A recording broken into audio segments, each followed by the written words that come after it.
आज हम एक बड़े ही दिलचस्प सवाल से शुरू करते हैं। जी। हम एक ऐसे सब्जेक्ट को कैसे टेस्ट कर सकते हैं जिसका सच शायद हर दिन बदल सकता है। जी हाँ, हम बात कर रहे हैं साइंस की। बिल्कुल। और ये जो शब्द है ना साइंस, ये आया है लैटिन वर्ड साइंशिया से, अच्छा। जिसका मतलब होता है नॉलेज या कह लीजिए जानना। जानना। पर ये ऐसी नॉलेज नहीं है जो पत्थर की लकीर हो। इसका तो काम ही है नेचर को समझना, ऑब्जर्व करना और सच को खोजते रहना। तो मतलब इस दुविधा को सुलझाने के लिए कि इस बदलते हुए सब्जेक्ट को टेस्ट कैसे करें, मुझे लगता है पहले हमें साइंस की नेचर को ही समझना होगा। हाँ बिल्कुल। तो चलिए नेचर से ही शुरू करते हैं।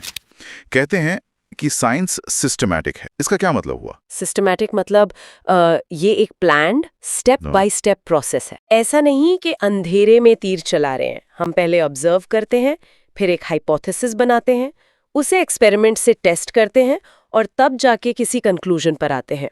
राइट। और इसके साथ एक और बात जुड़ी है, ऑब्जेक्टिव होना। जी, यानी फैक्ट्स और एविडेंस पर आधारित, पर्सनल ओपिनियंस या फीलिंग्स पर नहीं। लेकिन इसमें एक इंटरेस्टिंग पॉइंट है। साइंस ऑब्जेक्टिव होने की कोशिश तो करती है, पर साइंटिस्ट तो इंसान ही है। हाँ, उनके अपने बायसेस हो सकते हैं। तो फिर ऑब्जेक्टिविटी कैसे मेंटेन होती है? ये बहुत ही अच्छा सवाल है और इसीलिए पीयर रिव्यू का प्रोसेस इतना इम्पोर्टेंट है। अच्छा। इसमें दूसरे साइंटिस्ट आपके काम को चेक करते हैं, सवाल उठाते हैं, ताकि पर्सनल बायस को कम से कम किया जा सके। तो मतलब कम्युनिटी का एक बहुत बड़ा रोल है। बहुत बड़ा। और इसका बेस है लर्निंग बाय डूइंग, मतलब हर चीज को आजमा कर देखना। इसीलिए तो ये एक्सपेरिमेंटल है और एम्पिरिकल भी। ओके, तो साइंस डायनामिक है, मतलब हमेशा बदलती रहती है। लेकिन इससे जुड़ा एक और शब्द है, टेंटेटिव होना। जी।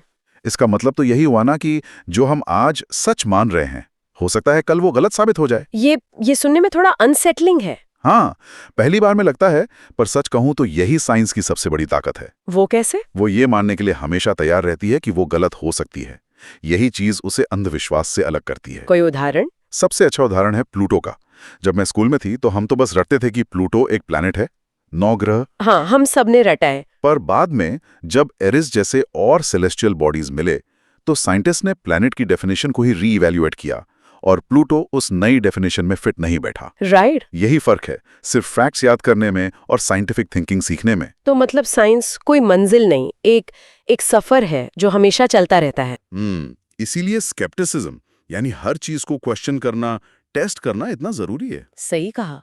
और इसी प्रोसेस से निकलते हैं साइंटिफिक थ्योरीज और साइंटिफिक लॉज। अक्सर लोग इन दोनों में कंफ्यूज हो जाते हैं। हाँ, ये तो होता है। लॉ और थ्योरी सुनने में एक जैसे लगते हैं। देखिए, जब एक ही ऑब्जर्वेशन बार बार अलग अलग कंडीशंस में सच साबित हो, तो वो एक साइंटिफिक लॉ बन जाता है।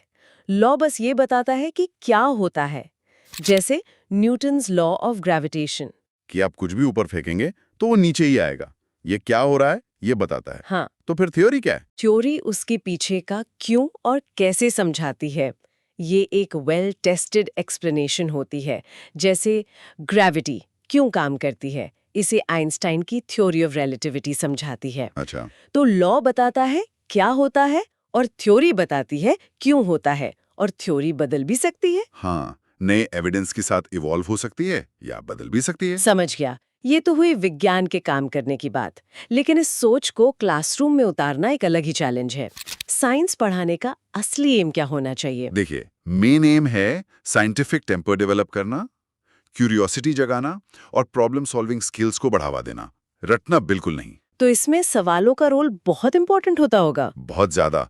एक होते हैं क्लोज्ड एंडेड क्वेश्चंस, जिनका एक ही सही जवाब होता है, जैसे एमसीक्यू। ये फैक्ट्स टेस्ट करने के लिए ठीक हैं। और दूसरे? ओपन एंडेड क्वेश्चंस, जिनके कई जवाब हो सकते हैं, जैसे अगर पृथ्वी पर से सारे पेड़ गायब हो जाएं तो क्या होगा। एग्जैक्टली। इससे क्रिएटिविटी और डाइवर्जेंट थिंकिंग बढ़ती है। और यहीं पर ऑब्जर्वेशन और इन्फ्रेंस का फर्क समझना भी बहुत जरूरी हो जाता है। ऑब्जर्वेशन और इन्फ्रेंस, हाँ, इसमें भी काफी कंफ्यूजन होता है। ऑब्जर्वेशन वो है जो आप अपनी सेंसेस से डायरेक्टली नोटिस करते हैं। फॉर एग्जाम्पल, लोहे की कील पर एक भूरी परत है। ये एक फैक्ट है, एक ऑब्जर्वेशन है। और इन्फ्रेंस होगा उस ऑब्जर्वेशन से निकाला गया कंक्लूजन। जैसे मैं कहूं कि लगता है कील पर जंग लग रहा है, इसमें मैंने अपनी रीजनिंग यूज की। सही पकड़ा।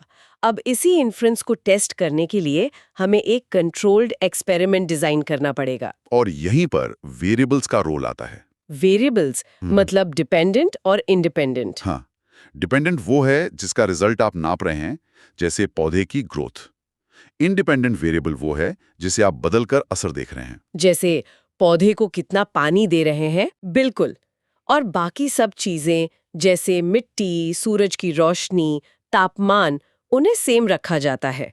उन्हें कहते हैं कंट्रोल्ड वेरिएबल्स, ताकि एक्सपेरिमेंट का रिजल्ट सही आए। तो इन सब कॉन्सेप्ट्स को बच्चों तक पहुंचाने के लिए टीचिंग लर्निंग मटेरियल्स यानी TLM कैसे होने चाहिए? सबसे अच्छा TLM वो है जो लोकली अवेलेबल हो, चाइल्ड फ्रेंडली हो और लो कॉस्ट या नो कॉस्ट हो। असल चीज है एक्सपीरियंस देना। चार्ट्स, मॉडल्स, वीडियोस सब अच्छे हैं, लेकिन जो चीज बच्चा खुद करके सीखता है, उसकी बात ही अलग है। हाँ तो आखिर में एक साइंस टीचर का रोल एक डिक्टेटर का नहीं बल्कि एक फैसिलिटेटर का है। बिल्कुल। उनका काम है सही सवाल पूछने के लिए एनकरेज करना और साइंस को रोजमर्रा की जिंदगी से जोड़ना। एक ऐसा माहौल बनाना जहां बच्चे फेल होने से डरे नहीं, बल्कि एक्सपेरिमेंट करने के लिए आजाद महसूस करें। और सबसे जरूरी, टीचर को खुद भी साइंटिफिकली अपडेटेड रहना चाहिए। चलिए NCF 2005 के बारे में। तो देखो, NCF 2005 ना भारत में स्कूली शिक्षा का एक तरह से ब्लूप्रिंट है और इसका एक ही मकसद था, लर्निंग विदाउट बर्डन, मतलब पढ़ाई को बोझ बनने से रोकना। तो सबसे पहली और सबसे बड़ी बात, चाइल्ड सेंटर्ड एजुकेशन, मतलब शिक्षा को बच्चे के हिसाब से होना चाहिए, उसकी उम्र और उसकी दुनिया से जुड़ा हुआ। ऐसा नहीं कि बस क्लासरूम के 4 दीवारों में ही सब कुछ हो रहा है। दूसरा पॉइंट, एक अच्छी साइंस एजुकेशन कैसी होनी चाहिए, इसके लिए ना 3 जरूरी बातें हैं। एक, ये ट्रू टू चाइल्ड हो, मतलब बच्चे की समझ के हिसाब से। 2, ये ट्रू टू साइंस हो, यानी प्रोसेस बेस्ड और लॉजिकल हो। और 3, ट्रू टू एनवायरनमेंट हो, जिससे बच्चों में अपने आसपास को लेकर एक सेंसिटिविटी आए। और तीसरी और आखिरी बात, जो CTT एग्जाम के लिए सबसे जरूरी है, NCF 2005 कहता है कि रटना नहीं है, इसकी जगह फोकस है कंस्ट्रक्टिविज्म पर। मतलब बच्चे ज्ञान को खुद कंस्ट्रक्ट करते हैं अपने एक्सपीरियंस से। फिर आता है एक्टिविटी बेस्ड लर्निंग, यानी करके सीखना। और हाँ, वही लर्निंग विदाउट बर्डन, याद है ना वो भारी भरकम स्कूल बैग्स? बस उसी बोझ को कम करना था।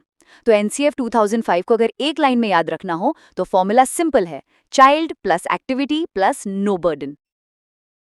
देखिए, असेसमेंट का मतलब सिर्फ मार्क्स देना नहीं होता। हाँ, इसका असली मकसद है स्टूडेंट की लर्निंग को समझना, उसे इम्प्रूव करना और हाँ, जज भी करना। हाँ, इसके 3 मुख्य प्रकार हैं। पहला है assessment for learning. For learning. हाँ, या फॉर्मेटिव असेसमेंट। ओके। ये पढ़ाई के दौरान होता है ताकि टीचर्स और स्टूडेंट्स दोनों को फीडबैक मिले और वो टीचिंग लर्निंग प्रोसेस को बेहतर बना सके। लेकिन स्कूलों में तो ज्यादा फोकस हमेशा फाइनल एग्जाम्स पर ही रहता है, मतलब असेसमेंट ऑफ लर्निंग पर। जी, असेसमेंट ऑफ लर्निंग या समेटिव वो सेशन के एंड में होता है। उसका मकसद रिजल्ट या ग्रेड देना होता है। तो फॉर लर्निंग है सुधार के लिए और ऑफ लर्निंग है, नतीजे के लिए। और तीसरा भी कुछ होता है। हाँ, तीसरा है असेसमेंट एज लर्निंग। इसमें स्टूडेंट खुद अपनी लर्निंग की जिम्मेदारी लेता है। वो सेल्फ असेस करता है या अपने साथियों को, मतलब पीयर असेसमेंट।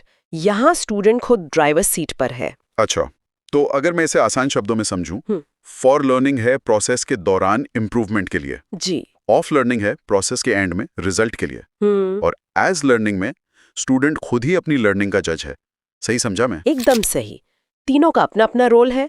फॉर लर्निंग सुधार के लिए, ऑफ लर्निंग नतीजे के लिए और एज लर्निंग आत्मनिर्भर बनाने के लिए। अगर आपको ये जानकारी उपयोगी लगी तो कृपया हमारे चैनल को सब्सक्राइब करें ताकि आप कोई भी महत्वपूर्ण अपडेट मिस न करें।